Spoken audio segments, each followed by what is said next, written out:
Yo, what's up, friends? Old and new.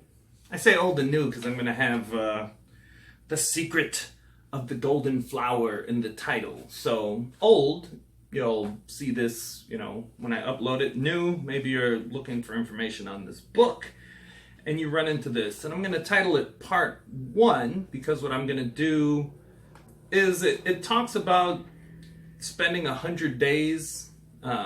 But 100 days is just a number. Maybe for some people it would take them 10 days. Maybe some people would take 1,000 days. But 100 days of meditating for an hour or more as building a foundation to work on some of the other pieces of this book. Now, I'll give a little bit of a background. The reason I read it is I was at a friend's house and I saw this book, which I haven't read and maybe I won't read, but inside of the book he gives a commentary on The Secret of the Golden Flower. Here, Carl Jung, if I'm saying that properly, but he did this commentary back in like 1930 something, and based off of a translation made by, I believe his name is Richard Wilhelm, something, German translation. And according to Thomas Cleary, which is the translation I have in hand here, is that that original translation was missing a lot of stuff, and maybe parts weren't translated properly. So then he made this new one based off of, and maybe Richard Wilhelm had a version of it that might have been tainted by one of the many flourishing cults from back in the day, centered around whatever it is, Taoism or Buddhism. So he got a more original copy.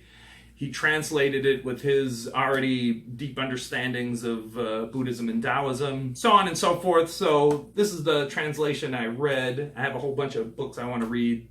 That book was like, oh, let me read this one. So that's what's bringing you and me to this point here.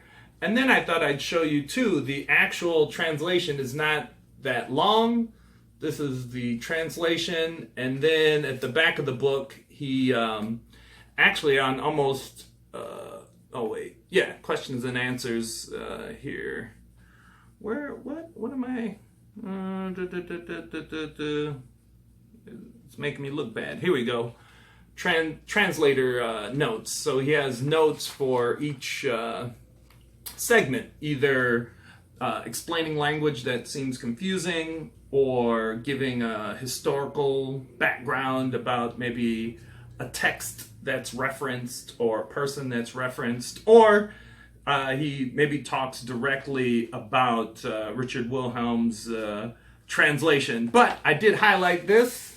Here, he does give a proper shout out to Richard Wilhelm in that had he not done that original translation, Thomas Cleary may have never found the text because there are many, many, many texts in Chinese worth translating. So that was a lot.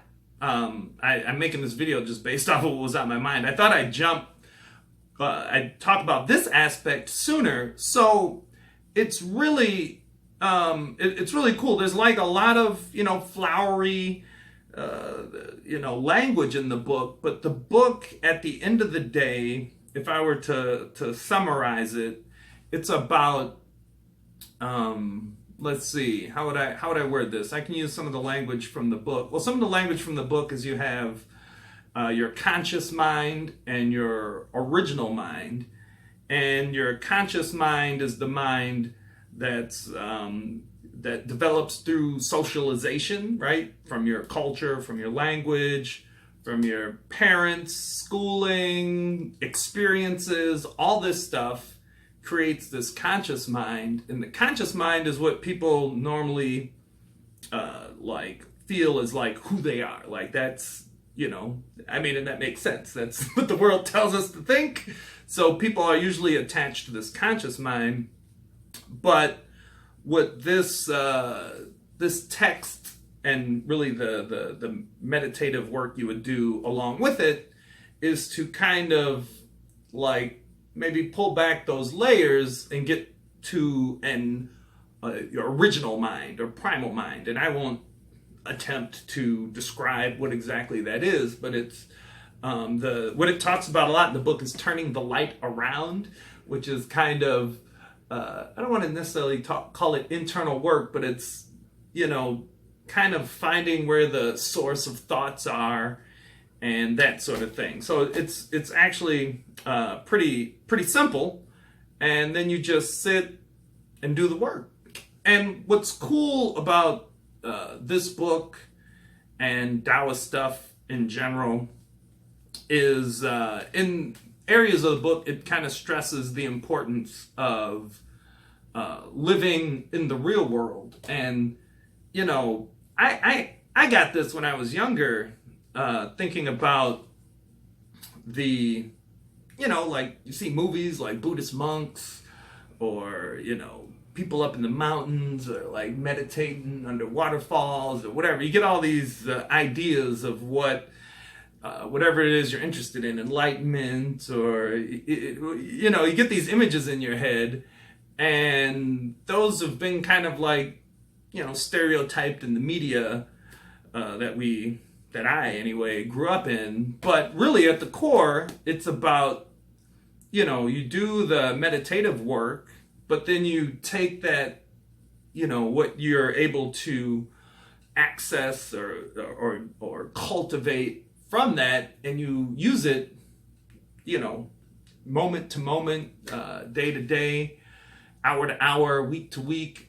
So it's not like you have to, you know, be a hermit or be in the mountains or whatever. Like my Tai Chi teacher, and I might just end the video here, but early on when I met him, because I had this idea of like, oh man, I need to get, I still feel like that, but you know, oh, I need to get away from the city, I need to get in the mountains, I need, you know, so I can just meditate and practice. And he was like, no. He said, 1 foot in the city, 1 foot in the mountains. So, I mean, the essence of that is you don't want to, if you're just in the mountains and you're working it that way, this book talks about maybe getting addicted to the silence or addicted to the calm. You know, that you need both. I mean, at the end of the day, you're trying to merge you're trying to merge two things into one thing, so to speak. You know, whether it's the city and the country, or the conscious mind versus the original or primal mind, or the yin and the yang. You're trying to. So anyhow, I just wanted to make a off-the-cuff video of whatever came to mind right after reading this. I took extensive notes. If I flip through, if I don't see any. Oh, there's one. There's some underlining. Anyway, there's notes all over. I'm gonna do I'm gonna meditate for 108 days, because that's my secret number, and then I will talk about it again after that. Day one doesn't start until September 1st. I have a whole thing.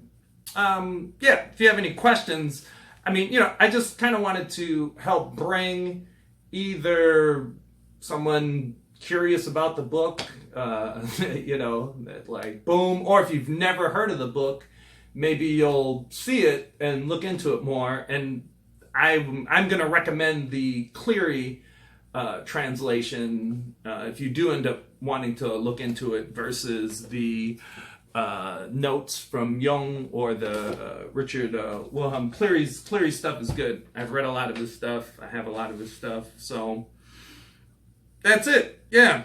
Questions? Comments? All right. Peace. Clouds back there look dope. Alright, one more bonus thing that it hit me. The squawking's just gonna be loud. Deal with it. But well, I was putting my shoes on, but then I thought I'd get up here with some different scenery. Is another thing they use in the book a lot, is this analogy of the master and the servant. Sun's back over that way. Look at that. And the idea is this conscious mind, conditioned mind, the one that we identify with self, it should be the servant, but ends up becoming the master.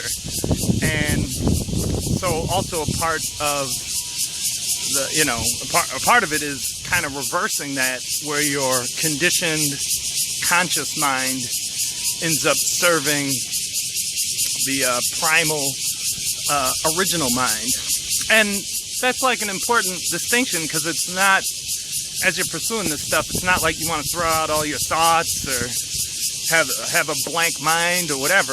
Like, you know, we're humans. Humans think, humans have language, humans have experiences, but being able to make that, you know, side of yourself kind of a servant as opposed to the master. It being the master is kind of like when, you know, when you're responding to emotions and feelings and like random thoughts, when those are just like kind of driving you and pulling you all over the place, versus, you know, something happens, you're able to pause and then, and then act, and then have your conscious serve.